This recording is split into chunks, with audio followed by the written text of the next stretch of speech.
साथियों नमस्कार, मैं हूं नीरज पटेल और आप देख रहे हैं नेशनल जनमत। देश के सबसे बड़े जेनजी आंदोलन के बाद एक बात साबित हो चुकी है कि सरकार खुद को कितना भी तानाशाह समझने लगी हो, लेकिन लोकतंत्र में डर सबको लगता है और गला सबका सूखता है।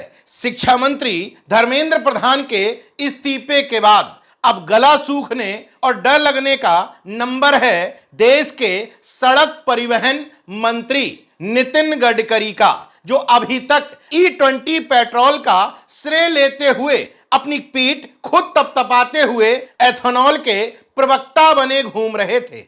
देश की जनता द्वारा गाड़ियों का मेंटेनेंस महंगा होना, माइलेज कम होना, इंजन में खराबी समेत जितनी भी गड़बड़ियां बताई जा रही थीं, उनमें स्वयंभू प्रवक्ता के तौर पर उनको फटकार रहे थे और अपना ज्ञान दे रहे थे। बहरहाल अभी तक मोदी सरकार पर समय समय पर सवाल उठाने के कारण, अपनी हाजिर जवाबी और मस्त मौला अंदाज के कारण नितिन गडकरी साहब ने जितनी सुर्खियां और पब्लिसिटी बटोरी थी E20 के मामले में, वो सब धराशायी हो गई। मुंबई हाईकोर्ट में हलफनामा दायर करके कह रहे हैं, मिलॉर्ड मुझे इन जेनजी के गुस्से से बचाओ, मेरा इस सब से कोई लेना देना नहीं।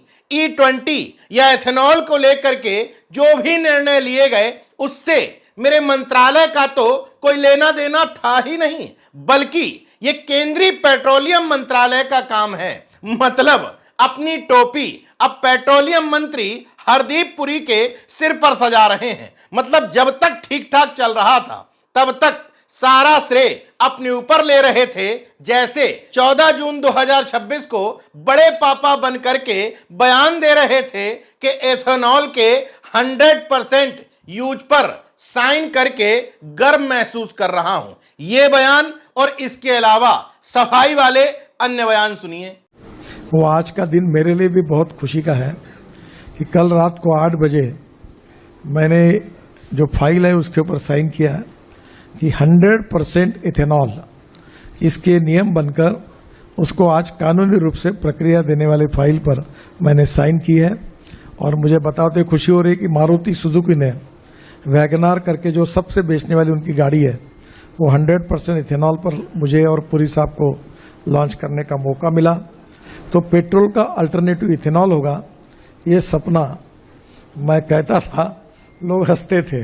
आपकी गाड़ी का इंश्योरेंस है, उसके लिए कोई प्रॉब्लम नहीं। आपके गाड़ी को कंपनी की गारंटी है, उसमें कोई फर्क नहीं है इथेनॉल डालने से। आपकी गाड़ी आप सर्विस स्टेशन में ऑथराइज कंपनी के डीलर के पास भेजिए और वहाँ मशीन होता है, ठीक है, एवरेज अपने आप और मैं अपने गाड़ी में नहीं चेक कर, ठीक है, उसको एक मशीन होता है, वो मशीन किसी के घर में नहीं होता, ठीक है, वो वहाँ होता है, वो चेक करिए। पर आप नहीं मानेंगे कि ब्लेंडेड पेट्रोल की वजह से मेरी माइलेज कम हुई है, आप नहीं मानेंगे। तब मानेंगे हाँ, जब आपके पास जाकर वो एवरेज मशीन में रिकॉर्ड आएगा, तब सच, तब मानेंगे। अब जब जेनजी के गुस्से ने घमंड में आ चुकी, मोदी सरकार के घमंड को चकनाचूर करते हुए धर्मेंद्र प्रधान का इस्तीफा सरकार की हलक में हाथ डाल करके खींच लिया, तो मजबूरन नितिन गडकरी साहब को कहना पड़ रहा है, इन सब से मेरा कोई लेना देना नहीं है। और ये सब अचानक से नहीं हुआ। जैसे ही धर्मेंद्र प्रधान वाले मामले में मोदी सरकार झुकी, वैसे ही कॉकरोच जनता पार्टी की तर्ज पर सोशल मीडिया में E20 जनता पार्टी बन गई। आनन फानन में इंस्टाग्राम पर इसके 5 लाख से ज्यादा फॉलोअर और एक्स अकाउंट पर 50,000 से ज्यादा फॉलोअर हो गए। तमाम सारे पेज E20 जनता पार्टी के नाम से बन गए। इसी 31 जुलाई को टीवी इंडस्ट्री और सोशल मीडिया पर एक चर्चित एक्टिविस्ट तहसीन पूनावाला ने घोषणा कर रखी है कि सभी अपनी गाड़ियां लेकर के आएं और हम संसद की तरफ कूच करेंगे। वहीं 1 अगस्त को अरविंद केजरीवाल की तरफ से इसी मसले पर एक बड़ी कॉल कॉन्स्टिट्यूशन क्लब में बुलाई हुई है। 4 अगस्त को दिल्ली की तमाम यूनियंस ने घोषणा कर रखी है कि E20 पेट्रोल के खिलाफ हम संसद की तरफ मार्च करेंगे। इन सब घटनाक्रमों को देखते हुए और जंतर मंतर के प्रोटेस्ट में लगातार युवाओं से यह बात सुनते हुए कि धर्मेंद्र प्रधान का इस्तीफा होते ही हम नितिन गडकरी का इस्तीफा मांगेंगे। अब धर्मेंद्र प्रधान का तो इस्तीफा हो गया, नितिन गडकरी को लगा कि अब अगली बारी मेरी है, तो पूरी टोपी पेट्रोलियम मंत्री हरदीप सिंह पुरी के सिर पर पहना करके हाईकोर्ट की शरण में चले गए कि सोशल मीडिया पर मेरे और मेरे परिवार के बारे में भ्रामक जानकारियां शेयर की जा रही हैं।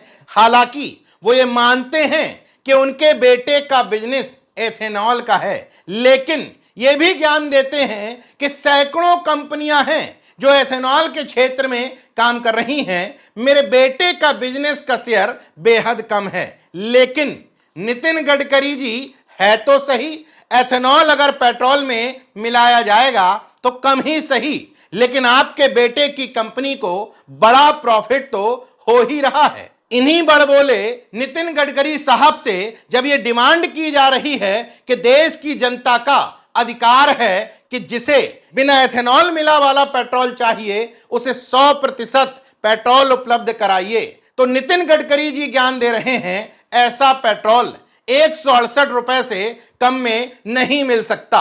बहरहाल E20 का विरोध कर रहे तमाम संगठनों का आरोप सही प्रतीत होता है कि मौजूदा समय में जितनी पेट्रोल इंजन वाली गाड़ियां देश में उपलब्ध हैं उनमें सभी गाड़ियां E20 पेट्रोल के उपयुक्त नहीं बनाई गई हैं। तो जो गाड़ियां E20 पेट्रोल के उपयुक्त नहीं हैं तो उन गाड़ी वालों पर जबरन E20 पेट्रोल कैसे थोपा जा सकता है, जबकि तमाम एक्सपर्ट बता चुके हैं कि E20 एथेनॉल पेट्रोल से मेंटेनेंस, माइलेज और इंजन की खराबी जैसी तमाम समस्याएं होना आम बात है। बहरहाल तमाम लोग कह रहे थे महज एक शिक्षा मंत्री के इस्तीफे से क्या पूरा सिस्टम बदल जाएगा?